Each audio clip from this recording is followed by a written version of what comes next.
Doctor, അപ്പോൾ ഈ ഒരു നാർസിസ്റ്റിക് പേഴ്സണാലിറ്റി ഒരു വ്യക്തി ഒരിക്കലും ജനിക്കുമ്പോഴൊരിക്കലും അങ്ങനെ ഒരു ആയിരിക്കില്ലല്ലോ. അത് ആ ഒരു ട്രാൻസ്ഫോർമേഷൻ എങ്ങനെയായിരിക്കും? എന്തുകൊണ്ടായിരിക്കും ഇവർ ഇങ്ങനത്തെ ഒരു നാർസിസ്റ്റിക് പേഴ്സണാലിറ്റി ആയി മാറുന്നത്? പല കാരണങ്ങളും നമുക്കിത് പറയാൻ പറ്റും.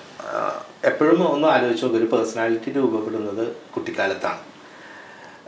കുറച്ചുകൂടി ഇത് പറഞ്ഞു കഴിഞ്ഞാൽ നമ്മൾ 0 to 7 years വരെയുള്ള കാലഘട്ടങ്ങളിൽ, 7 വയസ്സ് വരെയുള്ള കാലഘട്ടങ്ങളിൽ ആ കുട്ടിയുടെ ജീവിതത്തിൽ എന്തെല്ലാം കാര്യങ്ങൾ നടന്നിട്ടുണ്ടോ അതായിരിക്കും പലപ്പോഴും ആ വ്യക്തിയുടെ പേഴ്സണാലിറ്റി ആയിട്ട് തന്നെ രൂപാന്തരം വരുന്നത്.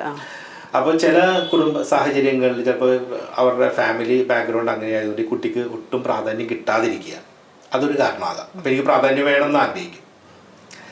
ചിലതിനകത്ത് ചിലപ്പോൾ ഇതുപോലെ എന്തെങ്കിലും ഈ ട്രോമാറ്റിക് സിറ്റുവേഷൻസ് ഉണ്ടായിട്ടുണ്ടെങ്കിൽ അതൊരു കാരണമാകാം. വേറെ ഒന്ന്, പ്രാധാന്യം കൂടിയാലും പ്രശ്നമാണ്.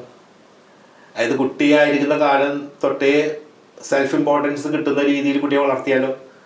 ഇപ്പോൾ ഒരു കുട്ടി ജനിച്ചു, ആ വീട്ടിൽ അല്ലെങ്കിൽ അവരുടെ റിലേറ്റീവ്സുമായിട്ട് ബന്ധപ്പെട്ട ആർക്കും വേറെ കുട്ടികളൊന്നുമില്ല, കുറച്ച് സ്മാർട്ടാണ്, കുറച്ച് ബുദ്ധി കൂടുതലാണ്, അല്ലെങ്കിൽ കാര്യങ്ങളൊക്കെ വളരെ എഫിഷ്യൻ്റ് ആയിട്ട് ചെയ്യുന്നു, സ്വാഭാവികമായിട്ട് ആ കുട്ടി ഇവർ ചെയ്തുകൊണ്ടേയിരിക്കും, ബൂസ്റ്റ് ചെയ്തുകൊണ്ടേയിരിക്കും.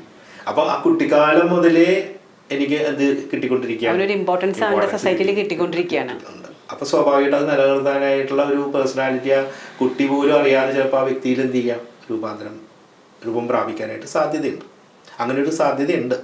അപ്പം നമ്മൾ തള്ളിക്കളഞ്ഞാലും ഓവർ ഇമ്പോർട്ടൻസ് കൊടുത്താലും എല്ലാം ഇത്തരത്തിലൊരു ഇതിലേക്ക് പോവാം ഒരു പക്ഷേ, അല്ലേ? അതാണ്, എല്ലാ സാഹചര്യങ്ങളും ഉണ്ട്.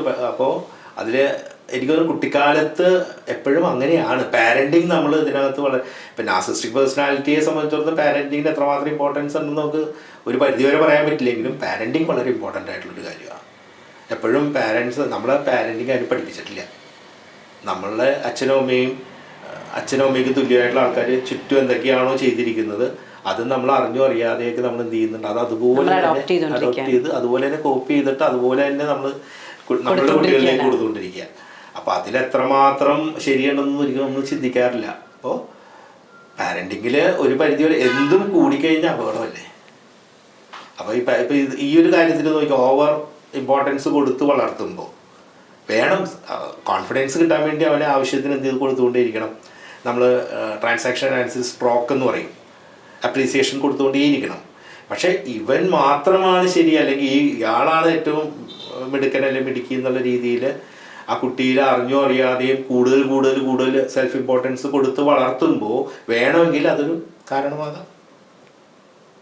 അപ്പോൾ എല്ലാവരും അങ്ങനെ വരണമെന്നല്ല, നിർബന്ധമില്ല. അതിപ്പോൾ പറയില്ല, മദ്യം കഴിക്കുന്ന അതായത് മുഴുക്കുടിയനായിട്ടുള്ള ഒരു അച്ഛൻ്റെ ഇരട്ട കുട്ടികൾ, അതിലൊരാൾ മദ്യപാന പ്രസ്ഥാനത്തിൻ്റെ എന്താ പറയുക വിരുദ്ധ പ്രസ്ഥാനത്തിൻ്റെ നേതാവായിട്ടും മറ്റേ ആൾ അച്ഛനേക്കാളും വലിയ മദ്യപാനിയായിട്ട് മാറാം. അപ്പം അത് നമുക്ക് പറയാൻ പറ്റില്ല. കുറേ ജനറ്റിക്കലായിട്ടുള്ളത് ഉണ്ടാവും, എൻവയറമെൻ്റൽ ഫാക്ടേഴ്സ് ഉണ്ടാവും, പിന്നെ അച്ഛനും അമ്മയിൽ നിന്ന് ചുറ്റുമുള്ള കാര്യങ്ങൾ കിട്ടുമ്പോൾ ഈ കുട്ടി എത്രമാത്രം ഏതാണ് ഉള്ളിലേക്ക് അവൻ എങ്ങനെ ഗ്രാസ്പ് ചെയ്യുന്നു എന്നത് കൂടി ആശ്രയിച്ചിരിക്കുന്നുണ്ട്.